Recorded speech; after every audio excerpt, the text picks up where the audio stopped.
നമ്മളൊക്കെ എത്ര കണ്ട് സുഹൃത്തുക്കളാണ്, പരിചയക്കാരാണ് എന്നൊക്കെ പറഞ്ഞാലും നിങ്ങളെ പോലീസ് സ്റ്റേഷനിലേക്ക് വിളിപ്പിക്കുക, ചോദ്യം ചെയ്യുക, കുറ്റകൃത്യം ആരോപിക്കുക, ഇതൊക്കെ വളരെ വിഷമകരമായ ഒരു അവസ്ഥയാണ്. പോയി സൈബർ തട്ടിപ്പുകാരുടെ പണി ഇതാണ്. പോലീസായി അഭിനയിക്കുക, നിങ്ങളുടെ പണം തട്ടിയെടുക്കുക.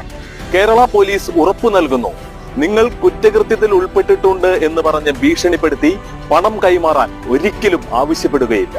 നിങ്ങളെ വീഡിയോ കോളിലൂടെ അറസ്റ്റ് ചെയ്യുകയും ചോദ്യം ചെയ്യുകയും ചെയ്യുന്ന രീതി കേരള പോലീസിനെന്നല്ല ഒരു അന്വേഷണ ഏജൻസികൾക്കും ഇല്ല. നിങ്ങൾ കുറ്റകൃത്യത്തിൽ ഉൾപ്പെട്ടാലും ഇല്ലെങ്കിലും നിങ്ങളുടെ ബാങ്ക് അക്കൗണ്ടിലെ പണം പരിശോധനയ്ക്കായി അയച്ചു നൽകാൻ ഒരിക്കലും ആവശ്യപ്പെടുകയില്ല. അടിയന്തര ഘട്ടത്തിൽ നിങ്ങൾക്ക് 24 മണിക്കൂറും വിളിക്കാവുന്ന നമ്പർ 112.